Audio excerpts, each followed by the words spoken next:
무명 3편. 영화에 나오듯 시스템을 깨는 방법은 두 가지이다.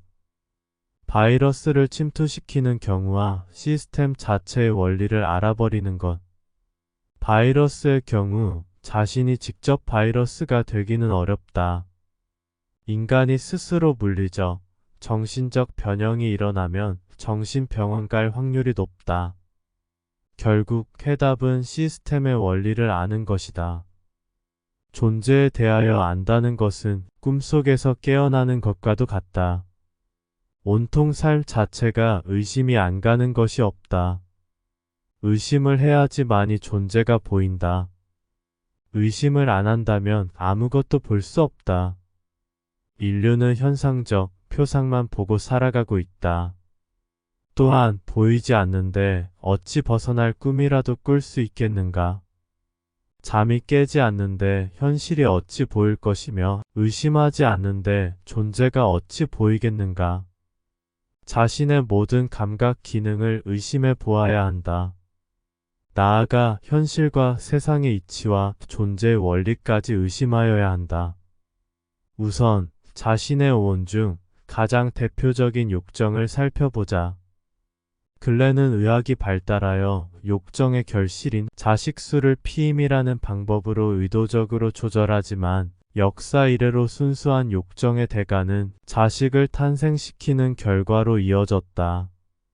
모든 생명체는 오르가즘을 통하여 자식을 만든다. 존재를 유지 확장시키려고 화학적 트릭을 썼음을 알 수 있다. 순수한 쾌감은 결과적으로 극단적 자식수로 이어진다. 이렇게 되면 욕정은 즐거움의 대상이 아니게 된다. 이것은 야만의 세상이며 역겨운 노예 시스템이다. 순수한 사랑, 순수한 욕정이란 애당초 없는 것이나 마찬가지이다.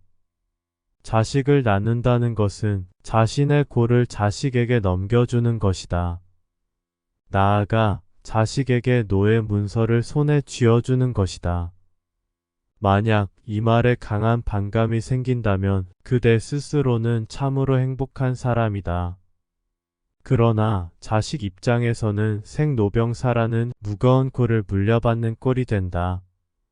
탄생을 준비하며 대기하고 있는 무수한 영혼들, 그 영혼들을 자신의 순수한 욕정으로 인간으로 탄생시키는데 이러한 역할을 하는 것은 존재에 순응하는 것이며 존재를 위하는 중요한 수단이 된다. 그나마 다행인 것은 깨치면 자식을 낳게 되는 시스템이 아닌 것이 다행이다.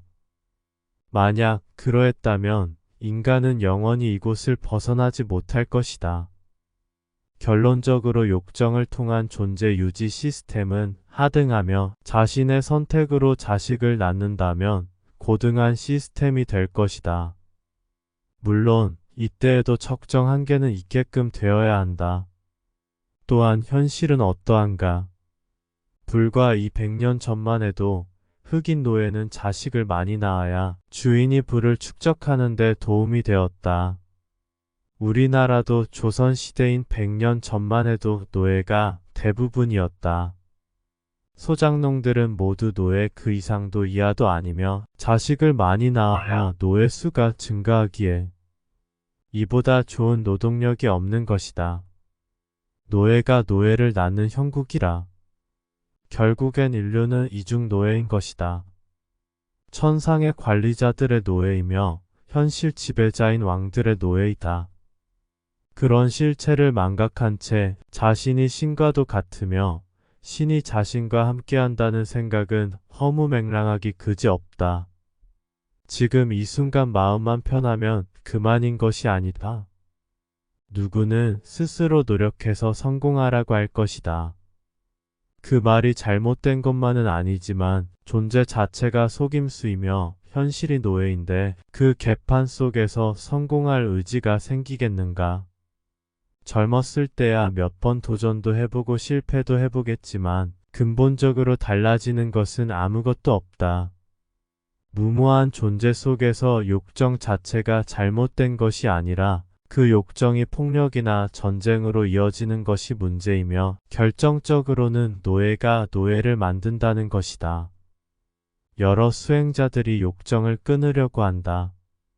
그것도 나쁘지는 않지만 욕정의 핵심은 존재를 유지하기 위하여 새로운 생명을 만든다는 것이다. 즉, 욕정을 끊으려고 할 것이 아니라 욕정의 본질이 생명을 만드는 에너지원임을 안다면 욕정은 자신이 잘 절제하면 되는 것이며 욕정을 버리자는 집착에서 벗어날 수 있다. 또한 욕정의 집착이 강하면 사후의 여인의 유혹에 금방 넘어가서 윤회에 들 가능성이 높다. 1차 관문이 욕정을 이겨내는 것이다. 이와 마찬가지로 인간의 욕정뿐만이 아니고 보고 듣고 맛보고 향기 감촉뿐 아니라 의식까지도 의심하여 오온에 대한 본질이 왜곡되었음을 알 필요가 있다. 알면 광명이요 모르면 무명인 것이다.